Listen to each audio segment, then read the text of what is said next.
400 पार इस नारे के लिए हर सीट महत्वपूर्ण है। और इस सीट को अगर हम बात करें शिमला संसदीय क्षेत्र की, तो संसदीय क्षेत्र शिमला 6 बार, जैसे कांग्रेस की बात करें 6 बार ये सुल्तानपुर की सीट थी, उसके बाद कर्नल धनीराम शांडिल की सीट थी, उसके बाद जो जीता था वो कर्नल धनीराम के बाद अगर हम बात करें सुरेश कश्यप की, तो सुरेश कश्यप ने इस सीट को जीता था। अब दोबारा जो है सुरेश कश्यप इस सीट के लिए दावेदार यहाँ पर बन चुके हैं। आइए इनसे जानते हैं। सुरेश कश्यप जी, आपका बहुत बहुत स्वागत है इंडिया न्यूज के कार्यक्रम में। Thank you. पहली बात मैं ये जानना चाहूंगा, हवा जो है वो किस तरह की बह रही है? क्या लगता है कि चुनाव किस तरह का होने वाला है? देखिए, आज देश में तो एक ही हवा है, ये आएंगे तो मोदी जी। और हिमाचल में भी यही हवा, एक की बार 4/4 और शिमला सीट चौथी बार।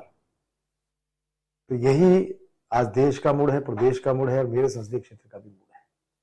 अच्छा, अगर हम बात करें, आपने देखा होगा बीजेपी इस बार विपक्ष में है। पिछली बार जब थी तो वो पक्ष में थी, आपकी भी सीट इजीली निकल गई थी क्योंकि आपका 3,27,000 का आंकड़ा था, एक बहुत बड़ा बहुमत था आपको मिला हुआ। इस बार बीजेपी विपक्ष में है, क्या लगता है कितनी सपोर्ट या रिस्क फैक्टर आपको इस बार? देखिए, ये कोई पहली बार नहीं है, इससे पहले भी 2019 से पहले जी, ये तो हम तो 17 से 22 बीजेपी की सरकार रही जी, तो उससे पहले भी कांग्रेस की सरकार थी, उस समय भारतीय जनता पार्टी ने सीट को जीता।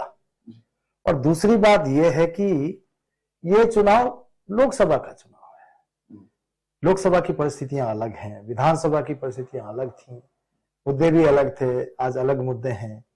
तो आज तो राष्ट्र का चुनाव है और हर कोई राष्ट्र को मजबूत देखना चाहता है, उन्नत देखना चाहता है, विकसित देखना चाहता है, सशक्त देखना चाहता है।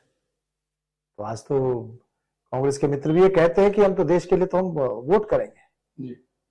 और निश्चित रूप से उसका फायदा होगा। हम भले विपक्ष में, लेकिन इस समय तो लोकसभा का चुनाव है और लोकसभा के चुनाव में प्रदेश की जनता भारतीय जनता पार्टी के साथ खड़ी है।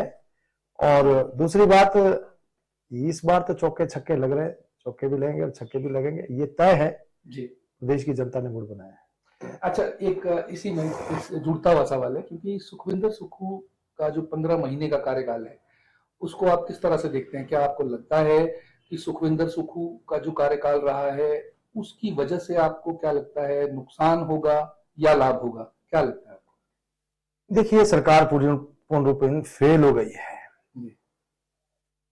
पहली बात तो ये गारंटियां देकर आई थी, 10-10 गारंटियां दी थी, इन्होंने वादे किए थे, लेकिन 15 महीने, अब तो 17 महीने हो गए, वादा कोई पूरा हो नहीं पाया। जो उन्होंने सपने दिखाए थे लोगों को, सुख की सरकार, व्यवस्था परिवर्तन, नया दौर, वो दौर जो है वो बुरा दौर साबित हुआ हिमाचल प्रदेश के लिए, क्योंकि इन्होंने जो गारंटियां दी थी, जो वादे किए थे, महिलाओं को कहा था 1500 डालेंगे, अभी तक को नहीं मिला। युवाओं से कहा था 1 लाख सरकारी नौकरी देंगे, किसी एक को भी नौकरी तो दी हो तो बताएं। उल्टा इन्होंने जो हमारा हमीरपुर में सबॉर्डिनेट सर्विसेज का ऑफिस चल रहा था, 17 महीने से ज्यादा, 15 महीने से ज्यादा समय हो गया ताला लगे हुए। जिन बच्चों को नौकरी के कॉल लेटर्स जाने थे, जिनका डॉक्यूमेंटेशन होना था, आज वो भी इंतजार में है। किसानों से किया गया वायदा, दूध खरीदेंगे, गोबर खरीदेंगे।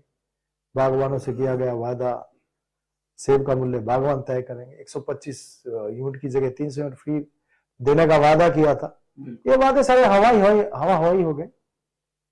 प्रदेश को मिला क्या? जो इन्होंने गारंटियां दी थी उसका किसको बेनिफिट हुआ? कश्यप जी, देखिए, सुखविंदर सुक्खू तो लगातार कह रहे हैं कि हम 5 गारंटियां पूरी कर चुके हैं केवल और केवल 13-14 महीने के कार्यकाल में।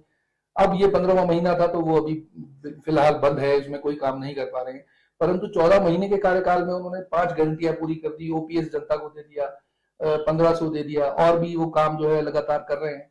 क्या लगता है कि आपको नहीं लग रहा कि वो काम? देखिए, जनता सब कुछ जानती है। किसको ओपीएस मिला? बिजली बोर्ड के कर्मचारी आज हड़ताल पर थे, वो भी ओपीएस की मांग कर रहे हैं, उनको ओपीएस मिला क्या? कर्मचारियों को जो डीए के एरियर्स मिलने थे, मिले क्या? पे कमीशन के जो एरियर उनको मिले थे मिले क्या? आपने तो उनकी ग्रेजुएटी भी रुकवा दी, जो उनके पेंशनरी बेनिफिट्स वो भी रुकवा दी। क्या मिला कर्मचारियों को? कौन सी गारंटी पूरी हुई? 1500 का वायदा किया था कि 18 साल से 60 वर्ष की प्रत्येक महिला को देंगे।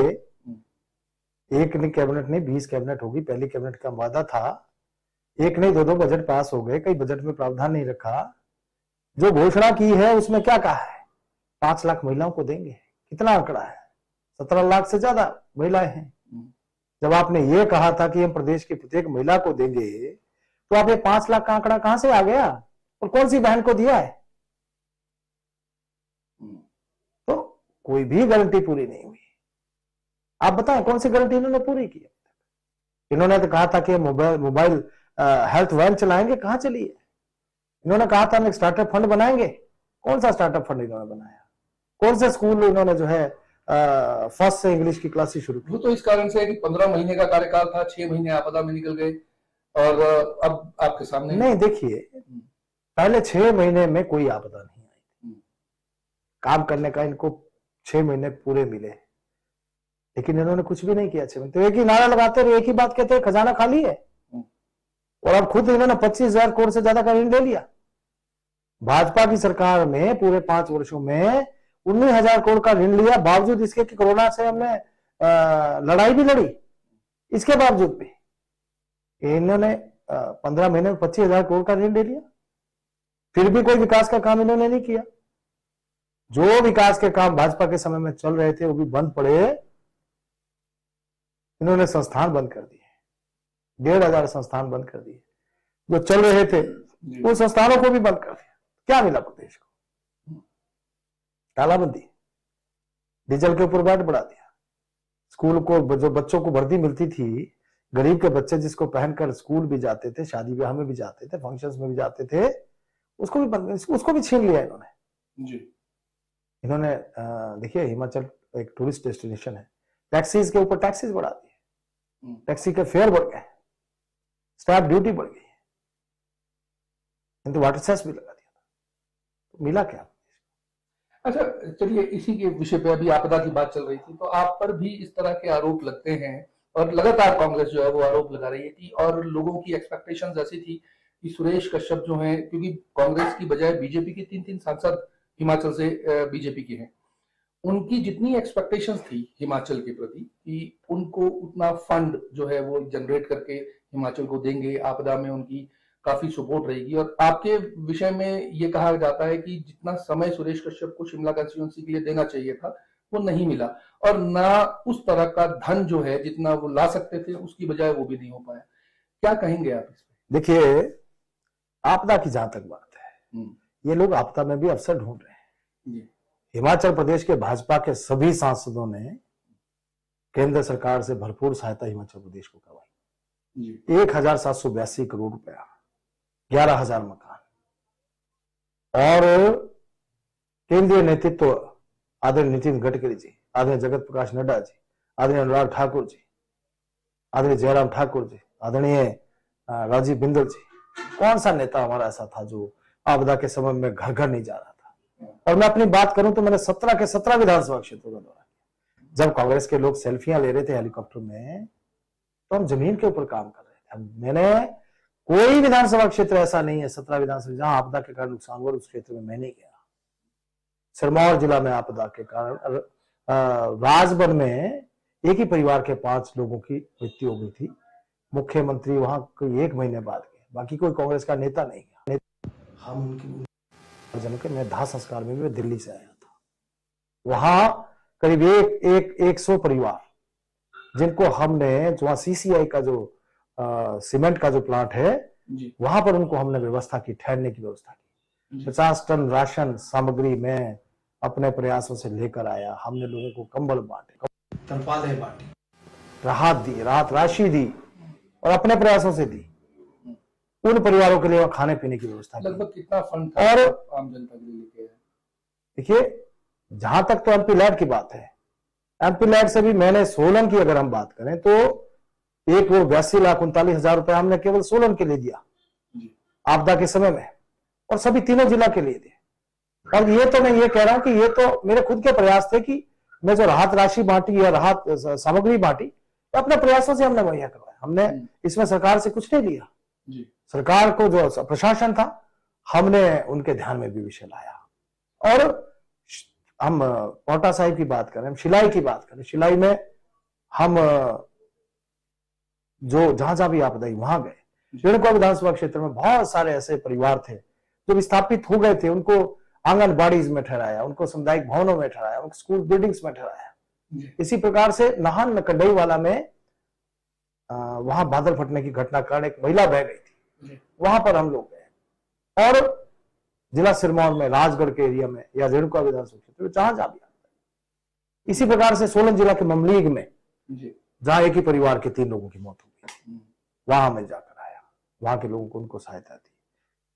आपका जो परवाणु में आपदा के समय में नुकसान हुआ, वहां जाकर आया, सयाड़ी धर्मपुर में वहां जाकर। कांग्रेस क्यों बोल रही है ये? देखिए, ये तो अब आरोप लगाने के लिए आरोप है, बाकी जनता इस बात को जानती है। हमने कोई क्षेत्र नहीं छोड़ा, चाहे वो कसौली विधानसभा क्षेत्र था, चाहे सोलन था, चाहे वो आपका शिमला में आपको ध्यान ही है जब समर हिल में हादसा हुआ तो मैं वहीं पर था, उस हादसे के स्थल के ऊपर। आप भी वहां पर उस समय थे, एनडीआरएफ की जब टीमें काम कर रही थी। इसी प्रकार से कृष्णानगर में जिन लोगों को विस्थापित किया था, उन लोगों को हमने खाने पीने के सामान के साथ कपड़े भी मुहैया करवाए। और क्योंकि उनके वस्त्र भी सब कुछ जो है वो जब वहां आपदा के कारण जो है पूरा सामान उनका चला गया था, हमने वहां भी उनको राहत। इसी प्रकार से रोडू में एक परिवार के 3 लोग, मैं कह रहा था कि रोडू में एक ही परिवार के 3 लोग, दादी पोता और उनका दादी दादा और उनका एक पोता जो 14 साल का बच्चा, वो लोग बह गए थे। मैं वहां जाकर आया, जुब्बल कोट खाई में जाकर आया, ठियोग में जाकर आया, शिमला ग्रामीण में जाकर आया। ऐसी कोई भी विधानसभा क्षेत्र ऐसा नहीं इसमें आपदा के समय में नहीं गया। शिमला ग्रामीण में सुन्नी में जब आपदा के कारण पुल भी टेढ़ा हो गया था, वहां पानी के बहाव के कारण, हम सुन्नी में उसमें भी जाकर आए। सुन्नी में जो गंडल में जो पुल है उसका एक हिस्सा ढह गया था, वहां पर भी हम जाकर आए। तो हमने, आप कांग्रेस के नेताओं से पूछो कि आप कहां कहां जाकर आए। जो आरोप लगा रहे हैं, एक बार उनसे भी तो पूछिए कि आप आपदा के समय में, आप तो हेलीकॉप्टर में घूम रहे, आपने भी देखी हुई सेल्फी, जब मुख्यमंत्री जी और यहाँ के जो कैंडिडेट वो है, और जो यहाँ के प्रभारी हैं शिमला संसदीय क्षेत्र के शिक्षा मंत्री जी, वो सेल्फियां ले रहे थे हेलीकॉप्टर में, जब हम लोग जमीन के ऊपर काम कर रहे थे। हमारे सभी नेता जमीन के ऊपर काम कर रहे थे। और ये बात आपदा, इसी समय की आपदा की बात नहीं है, कोरोना काल में भी पूरी भारतीय जनता पार्टी सेवा कार्य में लगी। और ये लोग क्या कर रहे थे, ये ड्राइंग रूम से प्रेस नोट बना कर भेज रहे थे। 13 लाख का बिल इन्होंने सैनिटाइजर का, मास्क का और राशन सामग्री का जो है अपने केंद्रीय नेतृत्व को भेजा, जबकि इन्होंने 13 पैसे भी उसमें नहीं लगाए। और पूरी भारतीय जनता पार्टी उस समय की सेवा कार्य में लगी। तो आरोप लगाने के लिए आरोप लगाना, केवल इस समय चुनाव का समय, इसलिए आरोप। हमने आप सोशल मीडिया के ऊपर भी, मैंने 17 के 17 विधानसभा क्षेत्रों का वीडियो पूरा डेट वाइज अपलोड किया है। एक एक स्थान हमने बताया है कि दून विधानसभा क्षेत्र की गवासनी पंचायत में हम जब गए थे, साई में गए थे, सौड़ी में गए थे, नालागढ़ में गए थे। हमने, ऐसा कौन सा क्षेत्र है जहां पर हम नहीं गए और जहां हमने सहायता नहीं मुहैया करवाई। आज जानती है जनता, मेरे संसदीय क्षेत्र की जनता को मालूम है कि कहां कहां आपदा के समय मेरा जाना है। लेकिन ये तो आपदा में भी राजनीति करने का प्रयास है। ये आरोप तो बीजेपी भी लगते रहे हैं। नहीं, देखिए, मैंने आपको स्पष्ट रूप से कहा कि भारतीय जनता पार्टी का समस्त नेतृत्व लगा था, केंद्र से सहायता दे रहे थे। नितिन गडकरी स्वयं कुल्लू मना लिए, जगत प्रकाश नड्डा जी 4 बार हिमाचल प्रदेश आए, केंद्र से माननीय प्रधानमंत्री जी, माननीय गृह मंत्री जी लगातार जो हिमाचल प्रदेश को हर प्रकार से सहायता दी। एनडीआरएफ की टीमें भेजी, हेलीकॉप्टर्स भेजे और हर प्रकार की दूसरी सहायता प्रदेश को आर्थिक रूप से भी मदद की।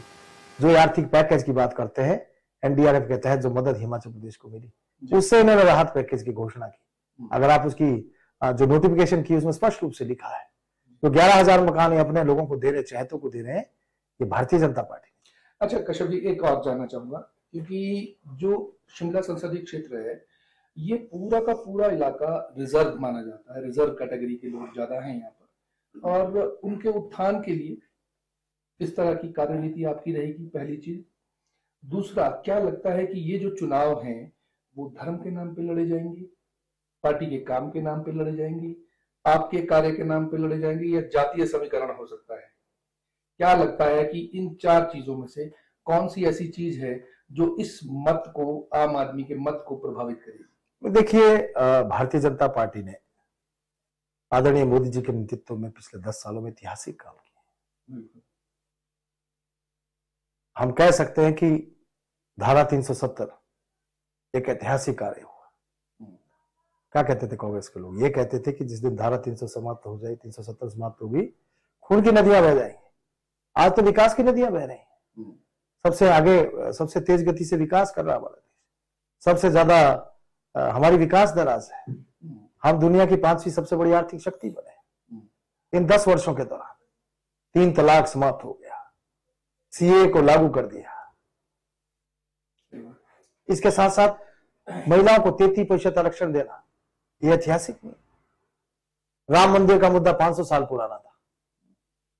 500 सालों के बाद अयोध्या में राम मंदिर का निर्माण होना भी ऐतिहासिक घटना है। पूरी दुनिया ने सम्मान किया है।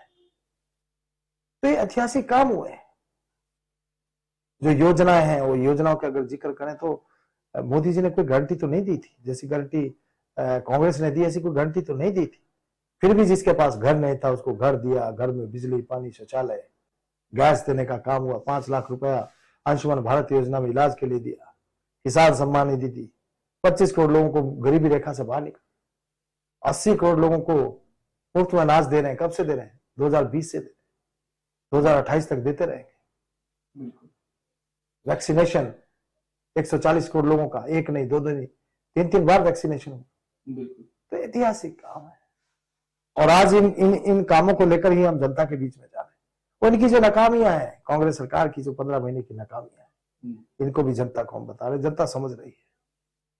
अच्छा जी, आपको ऐसा नहीं लग रहा कि मोदी के नाम पे जब इलेक्शन लड़ा जाता है तो एक कंफर्ट जोन में प्रत्याशी भी होता है, पर क्या ऐसा तो नहीं है कि उसका नेगेटिव इम्पैक्ट भी पड़ रहा है प्रत्याशी पे? क्योंकि प्रत्याशी को पता है कि मेरे नाम का वोट नहीं मिल रहा है, पार्टी के नाम पे मिल रहा है, मोदी के नाम पे मिल रहा है, काम करो या ना करो, मुझे मेरी सीट पक्की है। तो ऐसा नहीं लगता आपको कि वो खतरनाक स्थिति हो सकती है? नहीं, ऐसा नहीं है। मैं आपको बताऊं, मेरे 5 साल का कार्यकाल, देखिए 5 साल का भी हम इसको अगर कहें तो 3 साल का वास्तविक रूप में कार्यकाल है। क्योंकि सांसद बनने के बाद 2 साल कोरोना में चले गए। तो 2 साल हम कुछ भी नहीं कर पाए। लेकिन 3 सालों में मैंने अपने संसदीय क्षेत्र के लिए जो काम किए, मैं अगर संक्षिप्त रूप में आपको बताऊं, 7,000 करोड़ का रेणुका डैम 1985 से लंबित था। सुन्नी डैम प्रोजेक्ट 2600 करोड़ रुपए सब। हाट कोटी से लेकर Paonta Sahib via Shillai green corridor national highway बनना 1426 करोड़ रुपए। Medical device park Nalagarh, Chandigarh से बद्दी रेलवे लाइन, चंडीगढ़ से बद्दी 4 लेन, IIM धौला कुआं जिला सिरमौर, मेडिकल कॉलेज नाहन, ठियोग का बाईपास शिमला में अंग्रेजों के समय में ढली में टनल बनी थी। अंग्रेज का भी यहाँ 1947 में चले गए। उसके बाद दूसरी टनल अभी स्मार्ट सिटी में। अच्छा कश्यप जी, एक और चीज, अगर आपने देखा होगा कि बीजेपी सरकार के, जिसे अभी हम ये मान रहे हैं कि अभी विपक्ष में है बीजेपी, और कांग्रेस के सारे जितने भी, अगर हम बात करें आपके, भले ही आप हर्षवर्धन की बात कर लें या आपके नाहन से जो हैं, सारे विधायक जो हैं वो आपके ऑपोजिट खड़े हुए हैं जो कांग्रेस से हैं। क्या लग रहा है कि इस चुनाव में आपको क्या स्थितियां, क्या कितना की स्ट्रेस जो है वो आप पर है? नहीं, देखिए, मैंने पहले भी इस बात को आपको कहा है कि ये देश का चुनाव है। इसमें कोई फर्क नहीं पड़ता है कितने मंत्री हैं, कितने क्या है, इस बात का कोई फर्क नहीं पड़ता। अच्छा चलिए, एक और चीज, आप हमेशा बीजेपी एक बड़ा गाथा के रूप में प्रेजेंट कर रहे हैं कि हमने हाटी समुदाय दिलाया। हाटी समुदाय जहां पर मिला, उसके ऑपोजिट में कहीं ना कहीं अनुसूचित हाटी वर्ग भी था जो खिलाफ हो गया। उनके लिए क्या संदेश है आपका? देखिए, जहां तक राजगिरी एरिया को जनजातीय घोषित करने की बात है, हाटी कम्युनिटी को एसटी का स्टेटस देने की बात है, ये मांग 1967-68 से चले। 67-68 में जौनसार बाबर, जो कभी सिरमौर रियासत का हिस्सा था लेकिन बाद में उत्तराखंड में चला गया, उसको ट्राइबल घोषित कर दिया गया था। उसी तर्ज पे यहाँ की जो हाटी कम्युनिटी है उसने भी मांग की कि हमको भी एसटी का स्टेटस मिले, और वो लोग तब से संघर्ष कर रहे थे। और 67 से लेकर अभी तक सभी लोग, चाहे वो किसी भी जाति के थे, चाहे अनुसूचित जाति वर्ग से थे या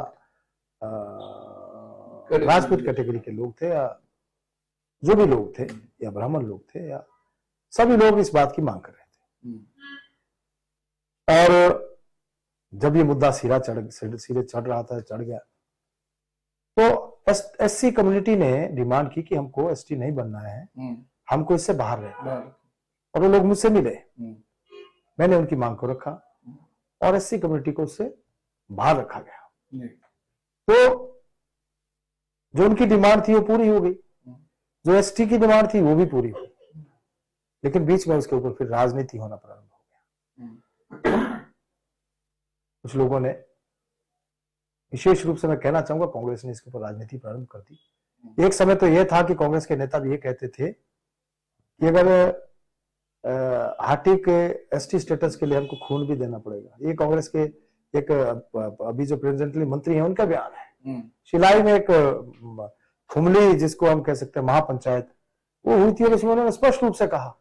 और आज जो कांग्रेस के नेता जिला सिरमौर से हैं, जो विधायक हैं, वो सब लोग उस समय कह रहे थे कि अगर खून भी देना पड़ेगा तो हम उसके लिए भी हम हाटी कमेटी के साथ हैं। लेकिन जैसे ही ये मामला सिरे चढ़ गया तो उनको लगा कि शायद अब तो बीजेपी को इसका बेनिफिट हो जाएगा, और एन केन प्रकरण इसमें इन्होंने कुछ ना कुछ दिक्कतें प्रारंभ कर दी। लेकिन आज तो मामला क्योंकि सुप्रीम कोर्ट में है। लेकिन मैं अनुसूचित जाति वर्ग के लोगों को यही कहना चाहूंगा कि जो उनके जो शंकाएं हैं, उन शंकाओं को सभी को दूर किया जाएगा। कहीं पर भी किसी प्रकार का नुकसान अनुसूचित जाति वर्ग को नहीं होने देंगे और इससे किसी को कोई नुकसान नहीं होगा, मैं उनको आश्वस्त करना चाहता हूं।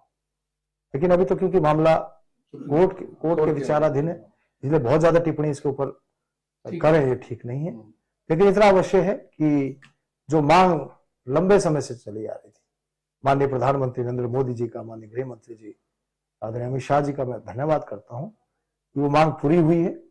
और भारतीय जनता पार्टी ने जो कहा था वो किया है। भविष्य में क्या होगा ये तो मामला कोर्ट में है, लेकिन कम से कम भारतीय जनता पार्टी ने जो कहा था उसको पूरा किया। अच्छा, कितने आश्वस्त हैं? पूर्ण रूप में आश्वस्त है। क्या लगता है जीतेंगे? कितनी जीत? देखिए, अब वो समीकरण से ज्यादा होगा, बिल्कुल निश्चित रूप से। पिछली बार 3,27,000 और पिछली बार हिमाचल प्रदेश में रिकॉर्ड बना, 68 के 68 विधानसभा क्षेत्रों में भारतीय जनता पार्टी को लीड हुई थी। और हिमाचल प्रदेश में शिमला सीट का इतिहास पहली बार 3,27,000 वोटों से जीती। क्या आपको लगता है विनोद सुल्तानपुरी और आपके कोई कद में मैच है? क्योंकि वो बिल्कुल अभी नए खिलाड़ी के रूप में है, और सुरेश कश्यप की अगर हम बात करें, काफी लंबे अरसे से राजनीति देख रहे हैं, क्या मानते हैं? नहीं, देखिए, ये तो अब किसी को छोटा बड़ा कहना ये उचित नहीं होता। इस समय दोनों प्रत्याशी हैं, लेकिन इतना प्रेसिडेंट भी रहे हैं आपके, डॉक्टर बिंदल भी प्रेसिडेंट हैं और इसी संसदीय क्षेत्र से आते हैं दोनों। जी, ये बात सही है। लेकिन इतना अवश्य कहना चाहूंगा कि कुछ स्टेटमेंट्स इमेच्योरिटी की बीच बीच में कांग्रेस के प्रत्याशी करते हैं, जो कि मैं समझता हूं एक चुने हुए प्रतिनिधि के लिए, क्योंकि वो भी एक चुने हुए प्रतिनिधि है। चुने हुए प्रतिनिधि किस प्रकार से काम करते हैं शायद उनको अभी मालूम नहीं पड़ पाया, क्योंकि कार्यकाल थोड़ा छोटा रहा। लेकिन उनको भी मालूम होना चाहिए कि चुने हुए पद की, जो पद होता है, जिस पद के ऊपर एक चुनाव प्रतिनिधि पहुंचता है, उसकी कोई गरिमा होती है। वहां उस गरिमा हमको मेंटेन करना चाहिए। इस बात की उनको भी जानकारी होनी चाहिए। सभी को गरिमा का पालन करना चाहिए। व्यक्तिगत लांछन लगाकर राजनीति नहीं हो पाती। आपको मुद्दों आधारित राजनीति करनी चाहिए जी, इतना मैं अवश्य कहना चाहिए। अच्छा, अगर हम ये मान लेते हैं कि आप जीत जाते हैं, तो हिमाचल के विकास के लिए अगर हम कहें तो आप क्या रोड मैप तैयार करके बैठे हैं? क्या लगता है कि क्या क्या ऐसी कमियां हैं जो हिमाचल की जनता या आम लोगों के लिए आपको करनी है, या ये प्रायोरिटीज रहेंगी आपकी इस बार अगर आप जीत जाते हैं तो? देखिए, अगर तो हिमाचल प्रदेश की बात करें तो पर्यटन की अपार संभावना हिमाचल प्रदेश में है, और जिसको अभी तक जो है हम उतना यूटिलाइज नहीं कर पाए जितना कि होना चाहिए था। तो एक बड़ा मुद्दा है, और निश्चित रूप से हिमाचल प्रदेश की आर्थिकी का एक बड़ा आधार भी है। कोविड के कारण नुकसान हुआ है, लेकिन भविष्य में हम इस फील्ड में बहुत कुछ कर सकते हैं। दूसरा, मैं ये कहना चाहता हूं कि मेरा जो संसदीय क्षेत्र है, तीनों जिला में बागवानी का बहुत बड़ा क्षेत्र मेरे पास है, इंडस्ट्रियल एरिया बहुत बड़ा मेरे पास है, और हम ये कह सकते हैं तीनों जिला में, चाहे बागवानों की बात है, चाहे किसानों की बात है, चाहे हमारे जो आम जो जन यहाँ के हैं तीनों जिला के, हमारा एक प्रयास रहेगा कि उनकी समस्याओं का निवारण करेंगे। जो भी,